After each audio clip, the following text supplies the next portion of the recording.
আসসালামু আলাইকুম ওয়া রাহমাতুল্লাহি ওয়া বারাকাতুহু। বিসমিল্লাহি ওয়াল হামদুলিল্লাহি ওয়াস সালাতু ওয়াস সালামু আলা রাসূলিল্লাহ ওয়া আলা আলিহি ওয়া আসহাবিহি ওয়া মান ওয়ালা ওয়া বা'দ। ফাকাদ ক্বালা আল্লাহু তাআলা ফিত তানসিরিল আজিজ ওয়া ফুরকানিহিল কাদীম। আউযু বিল্লাহি মিনাশ শাইতানির রাজীম। বিসমিল্লাহির রহমানির রহিম। ইকরা বিসমি রাব্বিকাল্লাযী খালাক, খালাকাল ইনসানা মিন আলাক। اقرأ وربك الأكرم الذي علم بالقلم علم الإنسان ما لم يعلم صدق الله العظيم وقال رسول الله صلى الله عليه وسلم إنما بعثت معلما صدق رسوله النبي الكريم।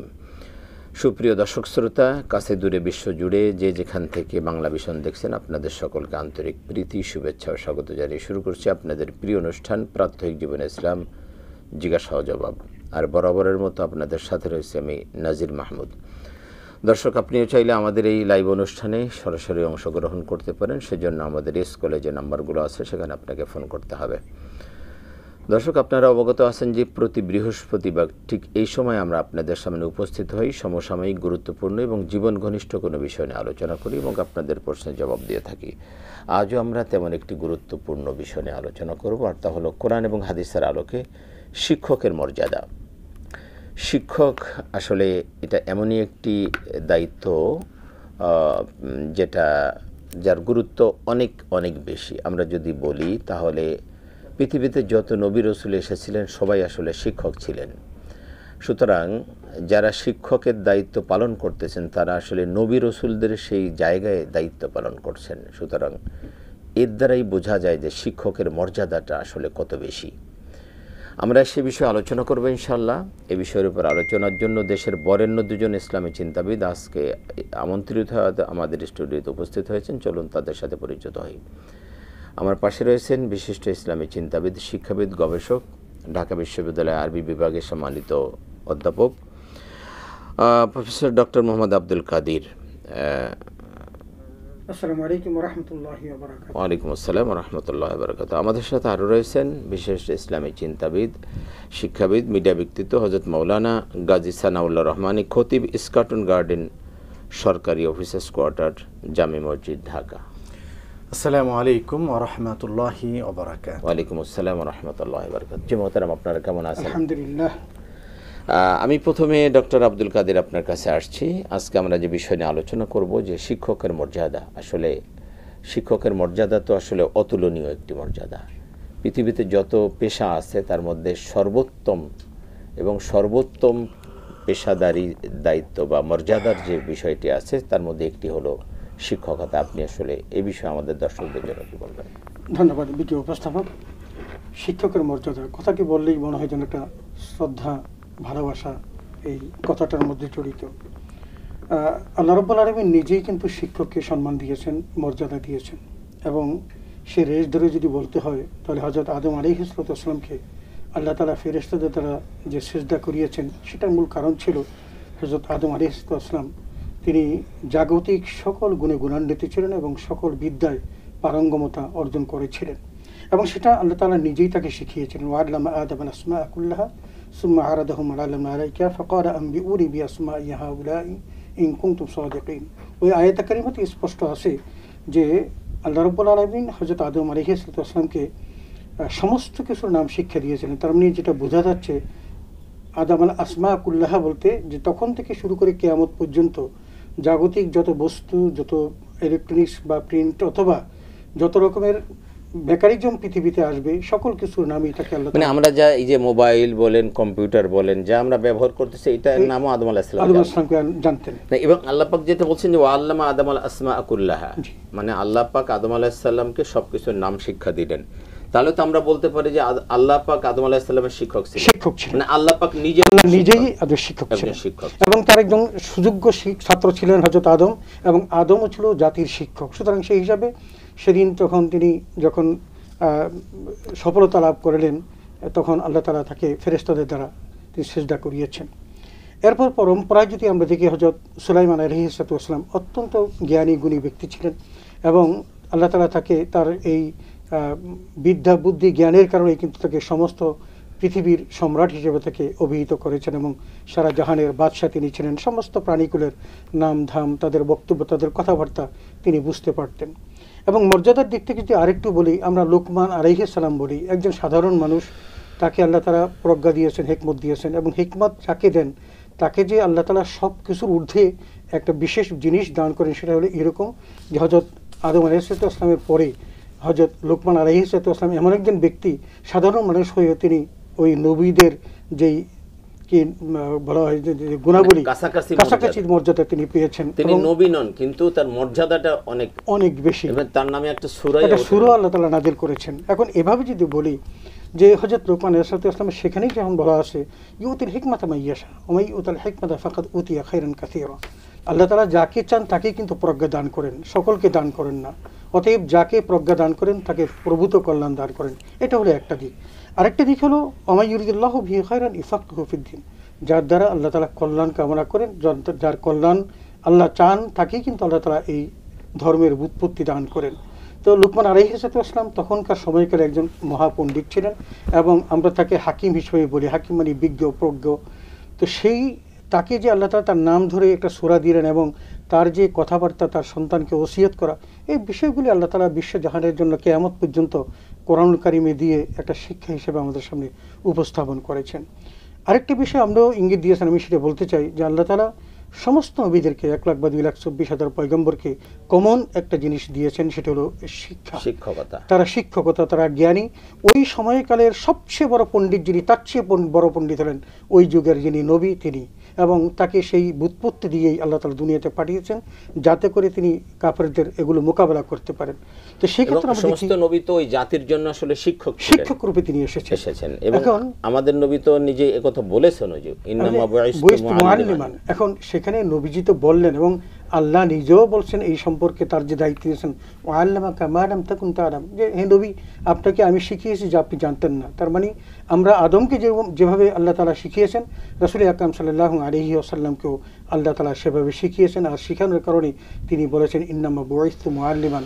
আমরা দেখি তিনি সাহাবাদের সাথে যেভাবে কথোপকথন করেছেন, সাহাবারা তাকে যেভাবে আহ্বান করেছেন, এই যে অনুশীলনগুলো, এর মধ্যে যে কি বিশাল শিক্ষা আমরা এটা বুঝতে পারি। এবং তিনি এমন শিক্ষক যিনি, যে শিক্ষকের দেওয়া বিধানটা পৃথিবীতে প্রচলিত আছে, কিয়ামত পর্যন্ত থাকবে। তো সেই নবী মুহাম্মদ রাসূলুল্লাহ সাল্লাল্লাহু আলাইহি ওয়াসাল্লাম তিনিও কিন্তু পাগ্য ছিলেন। আমরা এভাবে যদি তাদের সম্পর্কে জানি তাহলে আমরা দেখব যে আল্লাহ তাআলা জাহিলি যুগে মাত্র 17 জন মানুষ ছিলেন, যেই যুগটাকে এজ অফ ইগনোরেন্স বা অন্ধকার বর্বরতার যুগ বলা হয়। তারপরেই আল্লাহ তাআলা রাসূল আকরাম সাল্লাল্লাহু আলাইহি ওয়াসাল্লামকে পাঠিয়েছেন এবং ওই যুগের পরিবর্তন সাধন করার জন্যই কিন্তু তাকে এমন এক কাঠামো দিয়ে পাঠালেন, সেটার মধ্যে প্রথমেই শব্দটা ছিল ইকরা। ইকরা বিসমি রাব্বিকাল্লাযী খালাক, তুমি তোমার প্রভুর নামে পড়ো। এই যে পড়ার দীক্ষা দিয়েছেন, যাতে করে মানুষ লেখাপড়া করে, শিখে, পাণ্ডিত্য অর্জন করে সমাজকে পরিবর্তন করতে পারে। যেই সমাজ রাসূল আকরাম সাল্লাল্লাহু আলাইহি ওয়াসাল্লাম তার সাহাবীদের দ্বারা পরিবর্তন করিয়ে দেখিয়েছেন যে কোরআনের আদলে সমাজ কায়েম করলে সুন্দর সমাজ বিনির্মাণ করা সম্ভব। জি, আমি একটু ফোন নিয়ে আলোচনা আসব। দর্শক আসসালামু আলাইকুম। হ্যালো, আসসালামু আলাইকুম। ওয়ালাইকুম আসসালাম। যে কে বলছেন, কোথা থেকে বলছেন? জি, আমি কি ভৈরব। জি, আপনার প্রশ্ন। আমার প্রশ্ন হলো, অনেক মসজিদে দেখি আপনার এই উজুর পরে গামছা দিয়ে হাত মুখ মোছার জন্য গামছা বেঁধে দিই। আমার নিজের একটা চিন্তা হলো যে একটা গামছা অনেক আপনার মুসল্লি হাত মুখ মুছে, এটা কি আপনার সওয়াব হবে না গুনাহ হবে? আমার জানার ইচ্ছা এটা। জি, আপনি আমাদের সাথে থাকুন। আমি আসছি মৌলানা গাজী সানাউল্লাহ রহমান আপনার কাছে। প্রশ্ন দিয়েই শুরু করি। আমাদের ভৈরব থেকে এক ভাই প্রশ্ন করেছেন, আপনি শুনেছেন যে কোনো কোনো মসজিদে এরকম দেখা যায় যে অজুখানায় অজুর পরে মুসল্লি যাতে হাত পা মুছতে পারে, তো এই জন্য গামছা দেওয়া হয়। উনি বলছেন যে এটা সওয়াব হবে নাকি গুনাহ হবে? এখানে বিষয়টা হলো, গামছাটা দেওয়া হয়েছে যেন মুসল্লি অজু করার পরে তার শরীরে লেগে থাকা পানিগুলোকে পরিষ্কার করতে পারেন। অজুর পানি কিন্তু পবিত্র এবং এই পানির মাধ্যমে গুনাহ বেরিয়ে ঝরে যায়। সুতরাং এটাকে তাচ্ছিল্য করার কোনো সুযোগ নেই। গামছা, শীত শুরু হয়েছে নভেম্বর, গ্রামে ঢাকার বাইরে অনেক জায়গায় শীত দেখেছি, তো এই গামছা থাকাটা এটা তো ভালো। একজন মানুষ অজু করে আসলেন, তার এই ঠান্ডা পানিটা গায়ে লেগে থাকলে একটু বিব্রত বোধ করবেন, তো গামছা দিয়ে তিনি মুছে ফেলেন, এটা ভালো। আমার ভাই যে প্রশ্ন করছেন, চাইলে একাধিক গামছা রেখে যেতে পারে। অনেক মসজিদে একটা গামছা থাকে 350 মুসল্লি, তো 5টা গামছা থাকলো, তো সে যেটা পারছেন সেটা করতে পারেন। এবং কিছু মসজিদে গামছা থাকে এমন যেটা পলিস্টারের গামছা, এটা পানি আসলে টানে না, বরং আরও পানি কষ্ট হয়। তো সেখানে ভালো গামছা রাখা, সুযোগ থাকলে দামি টাওয়েল রাখা, কারণ মুসল্লিদের খেদমত আল্লাহ তাআলা সবাইকে বোঝাতে। আর আমরা যদি দেখি হাদিস শরীফে আসছে রাসূল পাক সাল্লাল্লাহু আলাইহি ওয়াসাল্লাম ওযুর পরে কখনো কখনো মুছতেন, কখনো কখনো মুছতেন না, এরকম পাওয়া যায় যে ওযুর পানি আল্লাহর হাবিব মাঝে মাঝে মুছতেন, মাঝে মাঝে মুছতেন না। এটা অবস্থা ভেদে, হয়তো কখনো কখনো, যেমন গ্রীষ্মকালে পানিটা লেগে থাকলে ভালো লাগে, শীতকালে পানিটা মুছে ফেলতে পারলে ভালো লাগে। সুতরাং এটা গুনাহের তো প্রশ্নই আসে না, সুতরাং এটা দেওয়া মসজিদ কমিটি এক্ষেত্রে আরো সচেতনতার এবং দায়িত্বশীলতার ভূমিকা রাখতে পারে। যে আজকের যে বিষয় আমরা আলোচনা করছিলাম, শিক্ষকের মর্যাদা। আল্লাহ পাক কোরআনুল কারীমের প্রথম যে শব্দ সেটা বলছেন ইকরা, ইকরা বিসমি রাব্বিকাল্লাযী খালাক, পড়ো তোমার প্রভুর নামে যিনি তোমাকে সৃষ্টি করেছেন। এখানে দুইটা তিনটা বিষয় আমরা একটু উল্লেখ করতে পারি, আমরা আলোচনা আসবো। আল্লাহর হাবিবের কাছে যখন জিবরিল আমিন আসলেন, বললেন ইকরা, তিনি বললেন মা আনা বিকারি। আবার বললেন ইকরা, তিনি বললেন মা আনা বিকারি, আমি পাঠক নই। তৃতীয়বারে বললেন ইকরা বিসমি রাব্বিকাল্লাযী খালাক, পড়ো তোমার প্রতিপালকের নামে যিনি তোমাকে সৃষ্টি করেছেন। প্রথমে শুধু বলছেন ইকরা, তুমি পড়ো, তিনি বলছেন আমি পাঠক নই। কিন্তু যখন বলছেন পড়ো তোমার প্রভুর নামে, পড়ো তোমার প্রতিপালকের নামে, রবের নামে যিনি তোমাকে সৃষ্টি করেছেন, তখন তো কিন্তু তিনি পড়া শুরু করেছেন। অর্থাৎ পড়াটাও হতে হবে প্রতিপালকের নামে, পড়াটাও হতে হবে রবের নামে। এটা এখানে একটা বড় শিক্ষা আছে। এরপরে আল্লাহর হাবিব পড়া শুরু করলেন। তো এই যে পড়াটা, অর্থাৎ ইসলামের প্রথম যে শিক্ষা সেটা হলো পড়া। এই পড়া এবং পড়ানোর যে দায়িত্ব, এটা শিক্ষকদের উপরে। এই যে বিশাল দায়িত্ব, মানে মহান দায়িত্ব শিক্ষকরা পালন করেন, এটা একটা বিশাল মর্যাদার বিষয়। আপনি কি বলবেন এই বিষয়ে? আপনাকে ধন্যবাদ জানাচ্ছি দুটো কারণে। একটি হলো যে আপনি দেশের সবচেয়ে বড় যে শিক্ষাঙ্গন ঢাকা বিশ্ববিদ্যালয় কেন্দ্রীয় মসজিদের দায়িত্ব পালন করছেন, এবং যেটা আসলে শিক্ষা এবং শিক্ষকের একটা বড় উৎসব বলবো আমি সেখানে।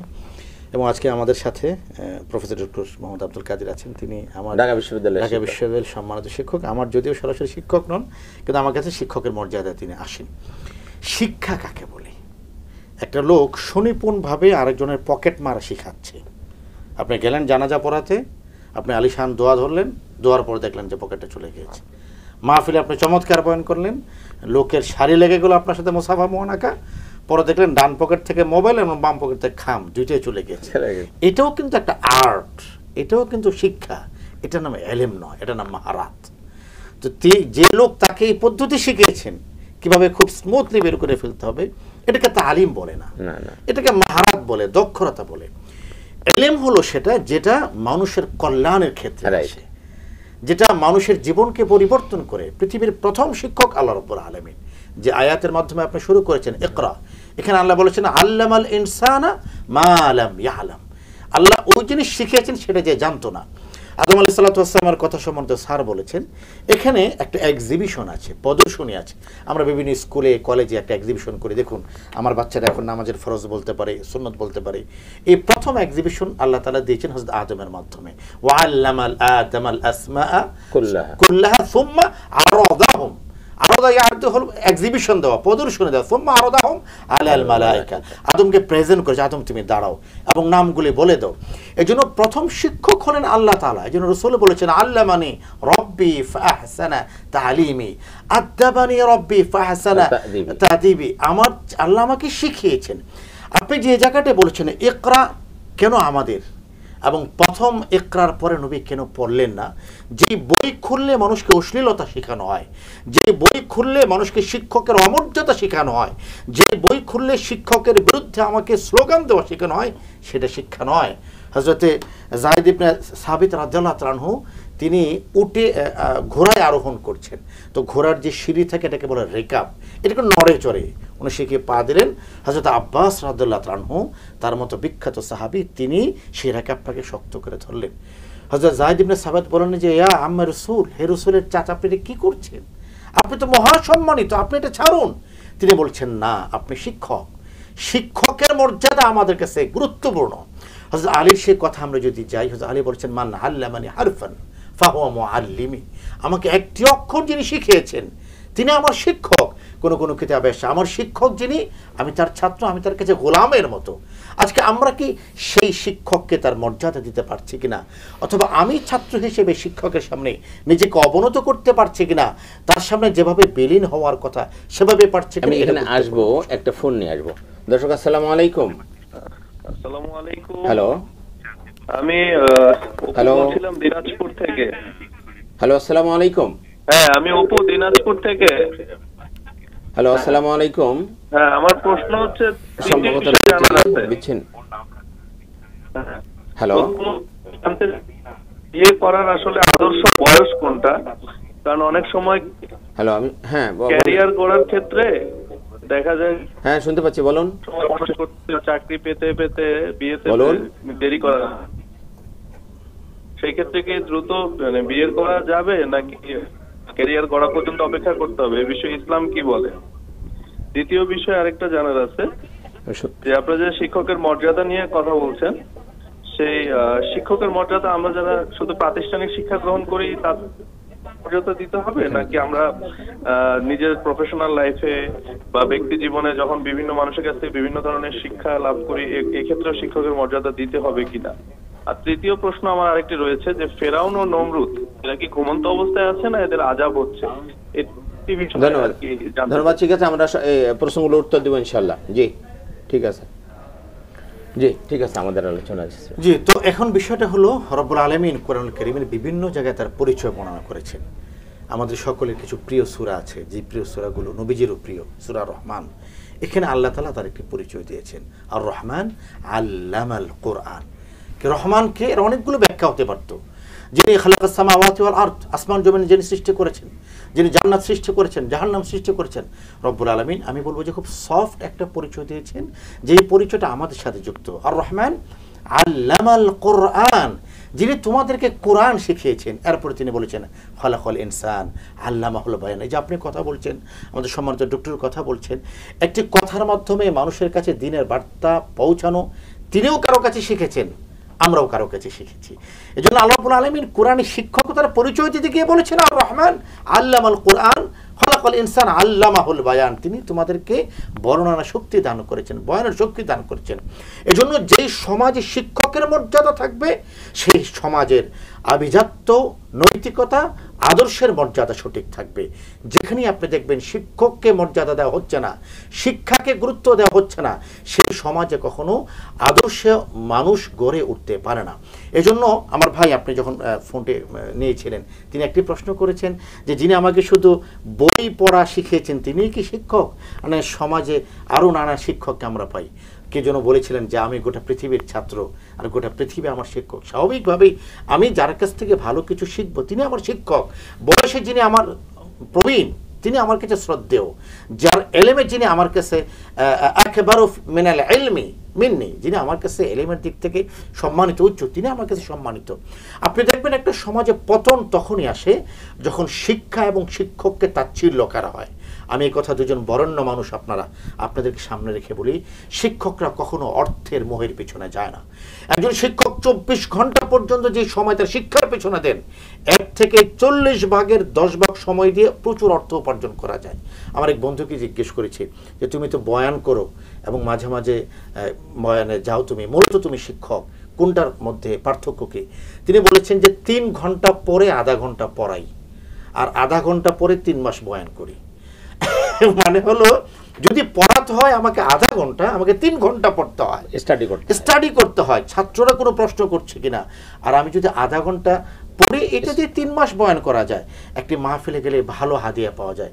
আমাদের শিক্ষকরা কিন্তু সেই হাতের পেছনে যাচ্ছেন না, অর্থের লোভের পেছনে যাচ্ছেন না।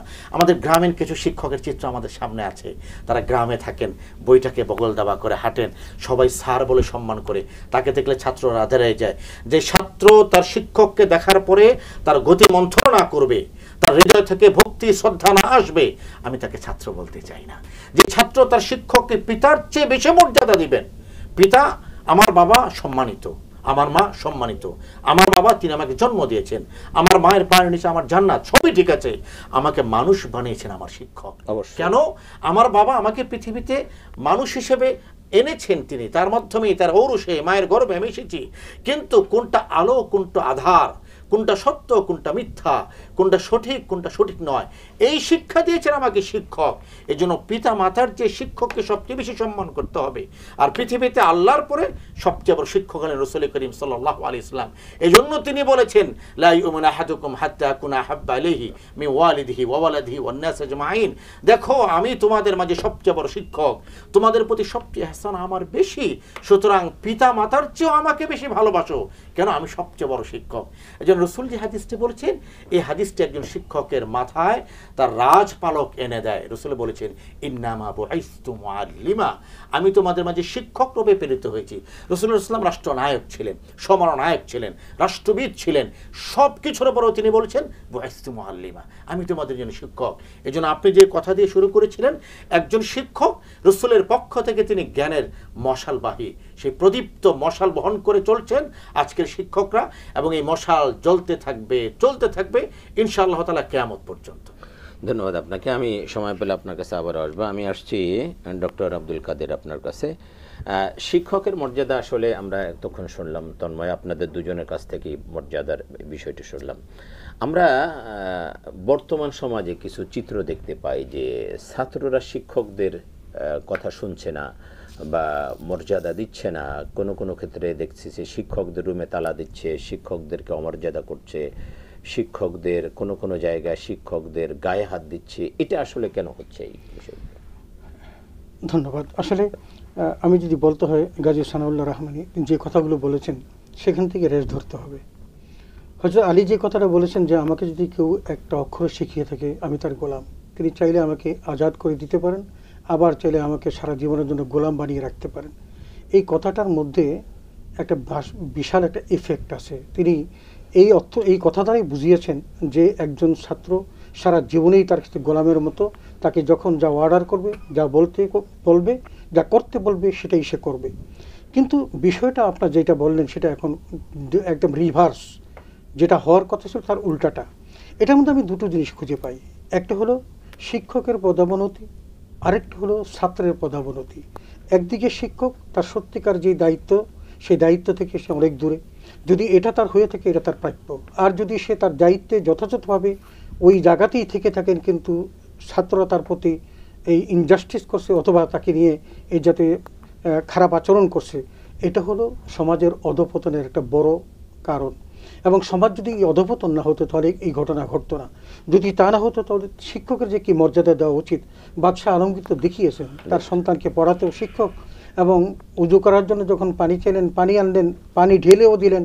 রাজমহল থেকে বাদশাহ আলমগীর যখন দেখলেন যে ওস্তাদ উজু করছে আর ছেলে পানি ঢালছে, তাকে ভৎসনা করে এনে জিজ্ঞেস করলেন, এই আদবকে শিক্ষা দিলেন আমার সন্তানদের, যা আপনি পা ধুইলেন অথচ তারা পাটা ধুয়ে দিল না, এটা তো ঠিক হয় নাই। তার মানে সেখানে বাদশাহ আলমগীর বুঝিয়ে দিয়েছেন যে যিনি শিক্ষক তিনি সম্রাটের ছেলে নয়, সে যেই হোক না কেন শিক্ষক সম্মানের পাত্র, দিতে হবে, ধুয়ে উচিত ছিল। কিন্তু সেটা না করে এখন হচ্ছে ঠিক উল্টোটা, যেখানে তাকে অসম্মান করা হয়, তাকে তালা দিয়ে রাখা হয়। এটা হলো আমাদের সমাজের পচনের মূল কারণটা। পচনটা তো যখন কি হয়, যখন মাথা থেকে পচন হয়, সেটা হয় অত্যন্ত কঠিন এবং সবচেয়ে খারাপ। এবং আমরা এই শিক্ষিত ছেলেদের কাছ থেকে যদি এই ফিডব্যাকটা পাই তাহলে ধরতে হবে যে আমাদের শিক্ষার কোনো এক জায়গাতে সেই গলতটা আছে, যেই জায়গাটা হলো যে আমরা তাদেরকে সত্যিকার শিক্ষাটা দিতে পারছি না। আমরা রাসূল আকরাম সাল্লাল্লাহু আলাইহি ওয়াসাল্লামের একটা হাদিস সবাই জানি যে আমরা জানি যে প্রত্যেকটি মানুষের জন্য দিনী ইলম শিক্ষা করা ফরজ, তলাবুল ইলমি ফরিদাতুন আলা কুল্লি মুসলিম। কিন্তু সেটা কোনটা? আমি যদি সেটাতে না থাকতে পারি তাহলে কিন্তু আমি এটাই পাবো। সেটা বলছি কি, সেটা হলো এই যে আমরা আমাদের সন্তানগুলোকে এই শিক্ষাটা দিব যেটার মধ্যে দিয়ে সে তার সমাজকে গঠন করবে, নিজে পরিশুদ্ধ হবে, পরকালীন জীবনের মুক্তির পথকে সুগম করবে। অনেক সময় দেখা যায় যে সচ্ছল ফ্যামিলি বিয়ে করতে পারে কিন্তু তারপরেও সে ক্যারিয়ার গঠন করার জন্য, এবং মেয়েরাও এই ক্ষেত্রে কিন্তু পিছিয়ে নেই। মেয়েরাও বলতেছে আগে আমার ক্যারিয়ার গঠন করি তারপরে আমি বিয়ে করব।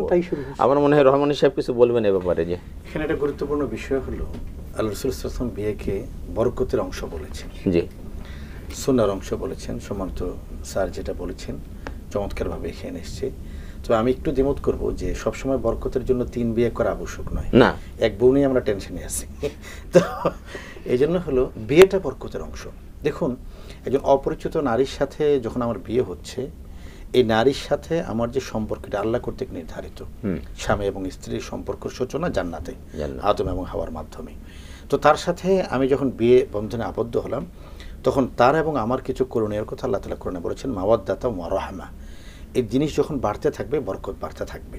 2 নম্বর বিষয় হলো, আমার ঘরে যখন আরেকজন নারী আসলো, আর রিজালু কাওয়ামুনা আলান নিসা, ওই নারীর ভরণ পোষণ আমার দায়িত্বে, আর আমাদের সকল ভরণ পোষণ আল্লাহর দায়িত্বে।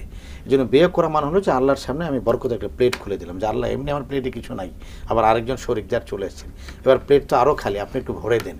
ওই জন্য আমি ভাইকে বলবো, কেরিয়ার আগে নয়। স্যার খুব চমৎকার বলেছেন। এরপর আমি বিনয়ের সাথে বলতে চাই, কেরিয়ার আগে নয়, বিয়েটা আগে। বিয়ের মাধ্যমে জীবনের দরজা খুলে গিয়েছে এবং অসংখ্য ঘটনা কোরআন এবং হাদিসে এসেছে, আমাদের বাস্তবে আমরা দেখতে পাই প্রচুর মানুষ আছে। এবং আসলে এই যে আসে, এটা তো হাদিসের কথা, যে আসে তার রিজিক নিয়েই আসে। এবং কেরিয়ার আসলে কি, সবসময় কেরিয়ার কিন্তু আমার জীবনের জন্য আলো হয় না, কখনো কেরিয়ার আমার জীবন অন্ধকার হয়। যখন স্বামী এবং স্ত্রীতে বিয়ে হবে, সেই বিয়ে বরকত থাকবে।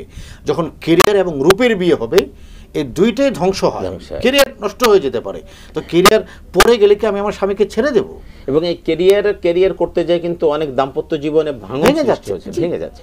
আর একটা বিষয় হলো যে শুধু এখানে নয়, পৃথিবীতে যখন একজন মানুষ আসে তখন কিন্তু তার রিজিক নিয়েই সে আসে। পৃথিবীতেই যখন আসে, এক ঘর থেকে আরেক ঘরে যখন আসে, তখন সে তার রিজিক নিয়ে আসে। এমনকি আপনার বাড়িতে যখন মেহমান আসে, ওই মেহমান কিন্তু তার রিজিক নিয়েই বাড়িতে আসতেছে। সুতরাং এইগুলো নিয়ে আসলে এত চিন্তিত হওয়ার কিছু নাই। বিয়ের বয়স হয়ে গেছে, তো যদি স্বাবলম্বিতা থাকে, সচ্ছলতা থাকে, বিয়ে করে ফেলানো উচিত। শিক্ষকের মর্যাদার ব্যাপারে প্রশ্ন করেছেন। শিক্ষকের মর্যাদা নিয়ে আজকে আমরা আলোচনা করছি। এমন তো আমরা যেটা বুঝি যে স্কুল, মাদ্রাসা বা কলেজ, ইউনিভার্সিটির শিক্ষকরাই শিক্ষক, কিন্তু এর বাহিরে যারা মনে করেন আমরা অফিসে আদালতে চাকরি করতেছি, তো আমার বস যেটা আমাকে শিক্ষা দিচ্ছে, এরাও কি শিক্ষকের মর্যাদা পাবে কিনা? একটা গুরুত্বপূর্ণ বিষয় হলো, শিক্ষক এমন এক সম্মানজনক পদ, তার বয়স যত বাড়বে তার প্রতি সম্মান তত বাড়বে। আপনি চাকরির ক্ষেত্রে দেখেন, আজকে যিনি রানিং চেয়ারে আছেন উনি অসম্ভব ক্ষমতাধর, কালকে যখন তার চেয়ার সরে গেল তখন এই রুমে ঢুকতে তার অন্যের পারমিশন লাগবে। তার মানে তিনি যত বড় স্যার হন না কেন, তিনি এক্সের এখন কোনো দাম নেই। আজ থেকে 40 বছর আগেও আপনি যার কাছে পড়েছেন, সেটা মক্তবে হতে পারে, স্কুলে হতে পারে, তাকে দেখলেও এই বৃদ্ধ শিক্ষক তিনিও দাঁড়িয়ে যাবেন। রসুল করিম সাল্লাল্লাহু আলাইহি ওয়াসাল্লাম মসজিদে নববীতে বসে আছেন, রসুলের দুধমা হালিমা এসেছেন, রসুল মাথার পাগড়ি খুলে বিছিয়ে দিয়েছেন। কেন? রসুলের মা। শিক্ষকের মর্যাদা তো ওই জায়গাটা আল্লাহ তাআলা দিয়েছেন। এখন একটা বিষয় হলো, সমাজের যে কেউ, হযরত আলীর যে কথা আমরা বলেছি, মানে আল্লাহ মানে হারফিন ফাহাম আল্লিমি, সমাজের যে কোনো মানুষ থেকে আমি আদর্শিকতা শিখব, আমি ব্যবহার শিখব, আমি খায়ের শিখব, কল্যাণ শিখব, তিনি আমার শিক্ষক। তিনি শিক্ষকের মর্যাদা পাবেন। আর শিক্ষকের মর্যাদা দেওয়ার মাধ্যমে আমি আসলে জ্ঞানের মর্যাদা দিচ্ছি, জ্ঞানের মর্যাদা দেওয়ার মাধ্যমে আমি আসলে আল্লাহ এবং তার রাসূলকে মর্যাদা দিচ্ছি। জি, ধন্যবাদ। স্যারের কাছে আসছি। ফিরাউন, নমরুদ বা এই ধরনের যারা আছে, তারা কি আসলে আযাবের মধ্যে আছে, নাকি তারা কি অবস্থায়? আসলে মানুষের মৃত্যুর পর তিনি অন্য একটা জগতে চলে যান, যে জগৎটাকে বলা হয় আলমে বরজখ। আলমে বরজখে তার একটা ছোট্ট ইন্টারভিউ হয়। প্রথম যে ইন্টারভিউটা, সেখানে 3টা প্রশ্ন, বা রব্বুকা মা দীনুকা আমার নাবিয়ুক, একেবারে ছোট্ট ছোট্ট প্রশ্ন। অনেকে হয়তো মনে করেন এগুলো আমাকে জিজ্ঞেস করলে আমি পেরে যাবো, কারণ আমি তো বহুবার পড়েছি, জেনেছি। কিন্তু না, এই 3টার সম্পর্ক যদি আপনার দুনিয়ার জীবনে থেকে থাকে, তাহলে কিন্তু এগুলো আমি উত্তর দিতে সক্ষম। ফেরাউন, নমরুদ তারাও কিন্তু এই প্রশ্নের মুখোমুখি, কেউ প্রশ্নের বাহিরে নয়। এই প্রশ্ন যিনি উত্তর দিতে পারবেন না, তার জন্য কিন্তু আযাব শুরু হয়ে যাবে। সুতরাং আমরা যদি ধরে নিই যে ফেরাউন এবং নমরুদ তারা পৃথিবীতে যা করেছেন, তাদের সেই শাসন ব্যবস্থা আমরা শুনেছি, পড়েছি, দেখেছি, এবং তাদের সম্পর্কে যে ভবিষ্যৎবাণী রাসূল আকরাম সাল্লাল্লাহু আলাইহি ওয়াসাল্লাম করেছেন, এই সকল কিছু দেখলে তারা কবরের মধ্যে আযাবে আসে, এটাই বাস্তবসম্মত। চমৎকার বলছিলেন। আমি গাজী সানাউল্লাহ রহমানে আপনার কাছে আসছি।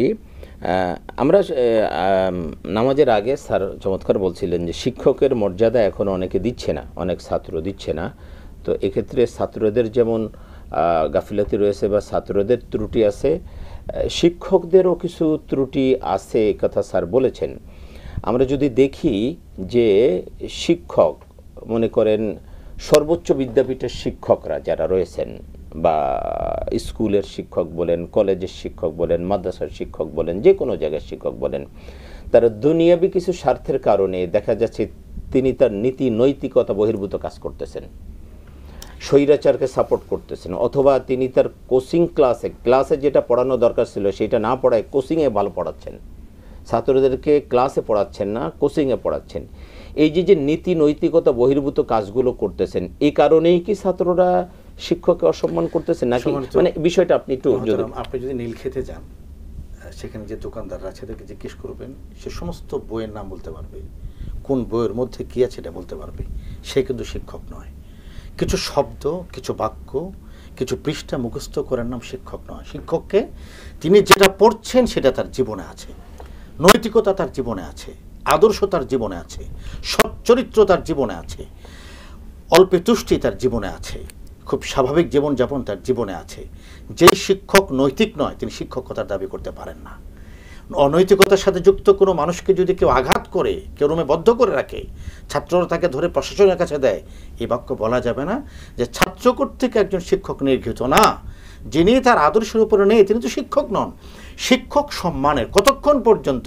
যতক্ষণ তার জ্ঞান তাকে আলোকিত করবে। যদি জ্ঞান তাকে আলোকিত না করে তাহলে তো তিনি শিক্ষকের মর্যাদা পাবেন না। এখানে কিন্তু দুইটা বিষয়, একটা হলো যে হ্যাঁ আপনি যেটা বলেছেন যে ঠিক আছে তিনি অনৈতিক কিছু কাজ করেছেন, কিন্তু তিনি আবার আমার শিক্ষক, আমি তার কাছে আসলে শিক্ষাও লাভ করেছি, এটা দুইটা বিষয়। তিনি আমার আসলে শিক্ষক, আমি তার কাছ থেকে কিছু শিক্ষা লাভ করেছি, বাট তিনি কিছু অনৈতিক কাজও করেছেন। এখন আমি নৈতিকতার পদস্খলন যখন হবে তখন তিনি শিক্ষকের মর্যাদার মহান অবস্থানে আর তিনি থাকবেন না। যে শিক্ষক তার ছাত্রদেরকে বন্দুকের নলের সামনে ঠেলে দেয়, তিনি শিক্ষক হওয়ার সেই অধিকার আর রাখেন না। তিনি সেই শিক্ষকতার জায়গা থেকে তার সরে আসা উচিত, এবং তিনি শিক্ষকতার সেই মহান জায়গাকে কলুষিত করেছেন। কোনো আমরা পত্রপত্রিকাকে দেখি শিক্ষক কর্তৃক ছাত্র অথবা ছাত্রী যৌন নিপীড়নের শিকার, আপনি কি তাকে শিক্ষক বলবেন? সে তো পাপিষ্ঠ, সে তো পাপাচার। পাপির কোনো রং নেই, কে এডুকেটেড কে নন এডুকেটেড এখানে গুরুত্বপূর্ণ নয়, সে পাপী। যে শিক্ষকের কাছে কোমলমতি ছাত্র ছাত্রীরা নিরাপদ নয়, সে শিক্ষাঙ্গনকে কলুষিত করছে, তাকে সেখান থেকে বের করে দেওয়া উচিত। এই জন্য আমরা বিভিন্ন জায়গায় দেখি যে শিক্ষকের কাছ থেকে শিক্ষকের সাথে তার ছাত্র অথবা ছাত্রীর অনৈতিক সম্পর্ক হয়েছে, অথবা শিক্ষক শিক্ষাঙ্গনের শিক্ষা প্রতিষ্ঠানে অর্থ তছরুফ করছেন, এই সমস্ত বিভৎস কার্যক্রম কোনো শিক্ষকের সাথে যায় না। আমি স্যারের কাছে আসছি, স্যার এই বিষয়ে কি বলবেন যে আসলে শিক্ষকরা তার নীতি নৈতিকতা বিবর্জন করে, মানে সে দুনিয়ার কিছু স্বার্থের কারণে, আমি যেটা এই প্রশ্নটা আপনাকেও করবো, দেখা যাচ্ছে যে আমি একটা কথা এই জন্য বলি যে আপনি যদি সত্যকে মানে অন্যায়কে অন্যায় বলতে না পারেন তাহলে আসলে আপনার মানুষ বলে পরিচয় দেওয়া উচিত নয়।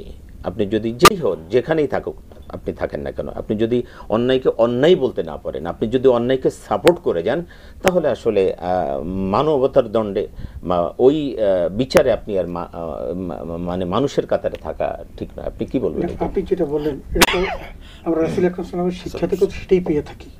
আপনি যদি বলেন যে লাকাদ কানা লাকুম ফি রাসূলিল্লাহি উসওয়াতুন হাসানাহ, রাসূল আকরাম সাল্লাল্লাহু আলাইহি ওয়াসাল্লামের জীবনে যদি আমাদের আদর্শ হয়ে থাকে, রাসূল সাল্লাল্লাহু আলাইহি ওয়াসাল্লাম কি এই কাজটা কখনো করেছেন?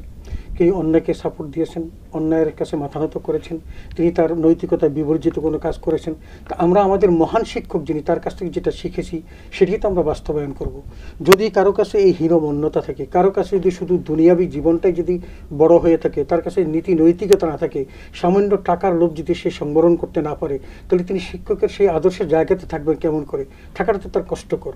এবং এটা যদি কারোর মধ্যে পরিলক্ষিত হয়, সে নিজেই গুটিয়ে আসা উচিত, তাকে ওই ডিসিপ্লিনে যাওয়া উচিত। ডিসিপ্লিনে গেলে তার এই সমস্ত পয়সা বা অবৈধ পয়সা তার ইনকাম করার সুযোগ থাকবে। আমি মনে করি যে তার এই দ্বৈত অবস্থাটা কোনোভাবেই থাকা ঠিক নয়। তার মধ্যে একটা স্ট্যান্ডার্ড থাকতে হবে, যেটার মধ্যে নীতি থাকবে, নৈতিকতা থাকবে, পরমত সহিষ্ণুতা থাকবে, ছাত্র এবং শিক্ষকের মধ্যে ভালো সৌহার্দ্যপূর্ণ সম্পর্ক থাকবে। আমরা সেখান থেকে যোজন যোজন দূরে থাকি বলেই অনেক সময় আমাদের উপর এই আঘাতটা আসে।